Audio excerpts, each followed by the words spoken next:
I'm gonna start by just saying we know that's a quality team, but I think one of the best parts of the start of the game today is we have a mental performance guy, Dr. Mondo, and he did a great job of bringing perspective to the girls of saying, I think it was 96 days ago we played this team and we are a different team. We are a different team today than we were back then. So just proud of just how we're playing ball. Every part of the game, we're pitching, we're hitting, we're defending. And the goal is to obviously be your best at this point, but I couldn't be more proud. It was spread out throughout the team. There were just great plays, big time hits, but I think all of it starts with Maya Brady sending the message with her first at bat that we're here to play. And I think it started, everybody wanted to hit, which I think really allows for us as coaches to be able to say, oh, it's going to be really fun that we're on attack mode. So I'll just say this, game one, it's always the biggest one. We've got to be able to appreciate tonight, get some rest, and come back, because I guarantee you there'll be a dogfight tomorrow. Coach, when you have Coach, when you have victories like this, is this something that you're expecting, or let me rephrase it? What do you say to the team after a victory like this? That we played our game, and that's ultimately the plan. Is if you have the ability to do what we did tonight on every part of the game, that is the plan. But that's the expectation of the team. What I love is the standard of UCLA softball is to be able to show up and play when it matters most. And I love that these girls are doing that. So what I say is they played their game. And I always say the team that settles in to play their game first gives themselves the best chance to win. And you saw UCLA softball tonight. My coach, I was just talking about your mental performance, coach. I know that's been a big part of the season. Just how do you think that helped you get in the zone for today? Yeah, I think one of my favorite things that he kind of reminds us of basically every time we talk to him is that it's already written. And I think for us, it just honestly lifts a weight off of us that, yes, we obviously have a say in our performance, but at the end of the day, there's an outcome that's already written that, no matter if we, strike out or, you go 4 for 4, that was the outcome that was supposed to happen. So I think for us, it just allows us to kind of let go and play free. And I think he just continues to fire us up for games. And he's just really a rock for all of us. I think we all really look to him a lot. So, yeah. Tara? Caitlin, for you, in the second inning, Jalen Louchin lays out in left field. When your teammates make a catch like that, how does that make you feel in the circle? It's definitely a relief, but with our outfield, I already know any ball that's in the air, they're gonna catch it regardless. No matter where it's at night. Right when she laid out, I knew she was gonna have it. But yeah, it takes a big relief off of me. And what was working so well for you in the swing tonight? Definitely my drop ball was working a lot, especially towards the lefties. But my changeup coming in at the end of the day, I think was a really big aspect. But yeah. Sam? For Maya, you scored the first 3 runs of the game, and 2 of those were home runs. What does it mean for you to be able to come through for your team like that? I think for me, it means everything to me. I think that's why I do what I do, and that's a constant motivator for me, especially, with KT on the mound. Obviously, she's never been here before, so I think against a big swinging team like that, they're a great offense, super aggressive, and they've proved that all year. But I think for me, it's just literally trying to put my team in the best position to, get us a dub at the end of the day or give us at least a little room against a swinging team like that. But I think that everything I do is, for my teammates. So for me and working with Mondo, that has given me a lot of peace of mind to just go out there and try and be the best version of me. Haley? Hi, Haley Sawyer, so from this group. Maya, I wanted to ask about your defensive play. You're at shortstop, but you're also everywhere on the field. So see your role as on defense, and Coach I, can you kind of weigh in on how much of an asset she is defensively too? She asked you first. Again, I think it's just me trying to, be free and be the best version of myself and just have fun. And when I'm loose and, laughing and able to enjoy myself on the field, I think crazy things can happen. And it's stuff that we practice. I think Coach Lisa does a great job of allowing, the infielders to be super creative throughout, practices and stuff. And so I think it's honestly just a culmination of, all the hard work that she pours into us, but also just having a lot of fun and trying to enjoy every one of these last moments with my team. And then, I want to speak to that because one of the biggest things that I respect about we're fortunate. We get to go out and recruit just phenomenal athletes. Maya was an infielder before she came here. She went to the outfield for what was best for the team. In her first couple years was an All-American in the outfield and took on the leadership role in the last 2 years. Last year it was almost a little unexpected. She was ready to do whatever she could for the team, but I wanted her at shortstop this year. I wanted her with the young pitching staff to be on the field so that she could communicate with them and keep the team together, and she has done a phenomenal job. She's an amazing athlete, which we all know, but she's a phenomenal leader. She breeds confidence, and when she's loose, you see some just pretty amazing plays. I would like to shout out that every once in a while she'll kind of watch some Dansby Swanson plays just to be able to Dansby. But she's smooth like that.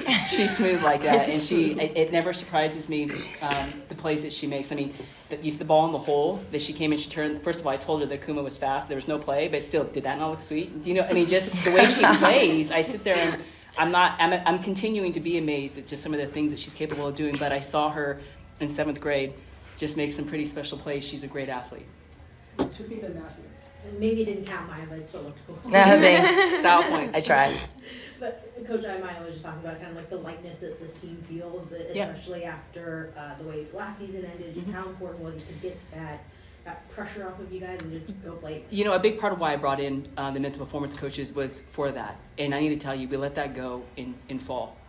And this team in 24 wasn't carrying the burden of last year. This team in 24 in the beginning was carrying the burden of figuring out who we were. We weren't healthy. Last time we played them, KT was in a knee brace. She was on a pitch count. She was nowhere near the same pitcher, and we just kind of went through a rough start. But he helped us move on in fall, so I intentionally brought him in for that reason. With that being said, we've been ramping up to be able to really figure out how, just understanding who we are. And there was a quote that I had. She remembered who she was, and then everything changed. We have the ability to do it all, but we weren't getting the outcome early in the season. So the belief of it is allowed for them to play freely. Like, they know that they can. They know that, as Maya said, that it's out of our control. There's things Tessa hit some hard balls. They hit some balls tonight, and they were outs.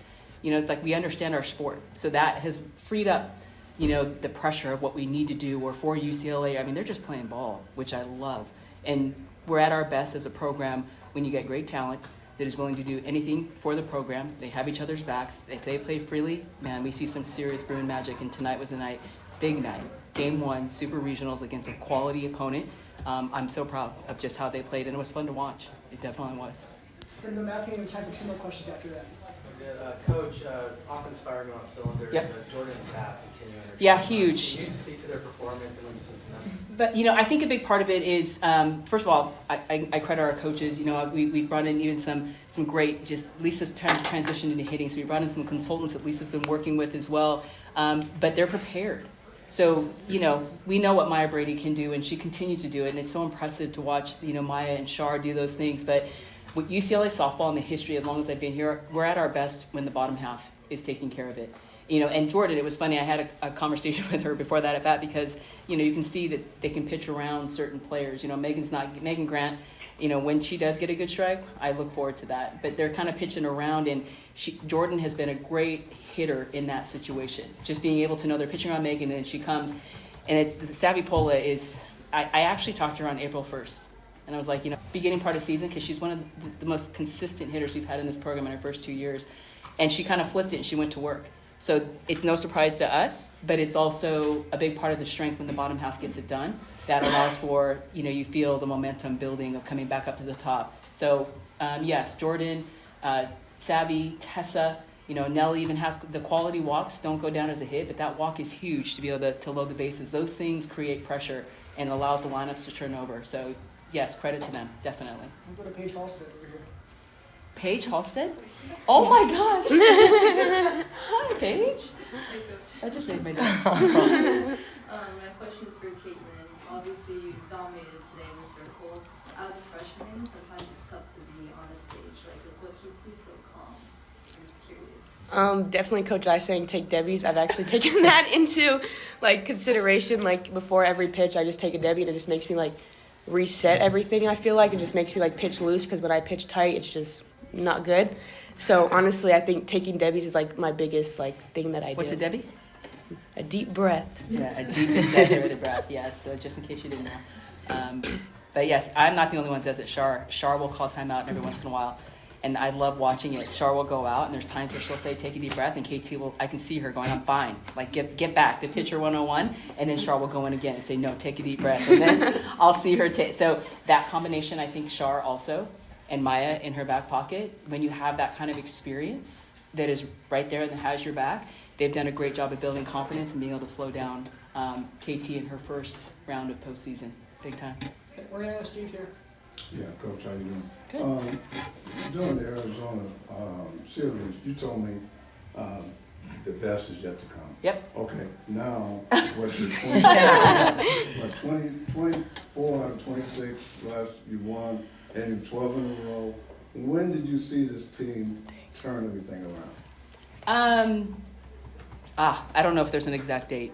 I really don't know, but we've hit, I've told them, and I have it in a book, but it's literally, I told them there's going to be critical moments during the season.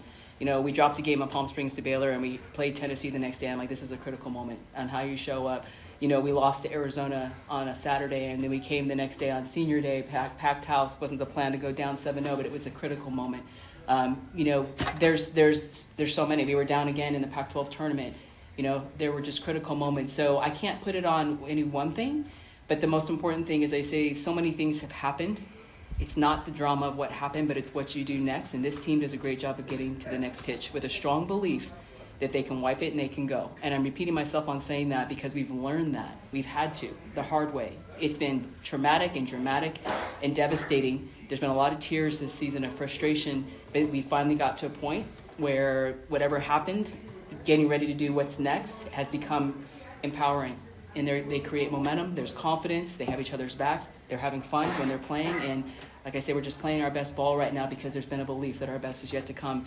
We've talked about it, the Storms are brewing, it's here. I love that we're playing great softball.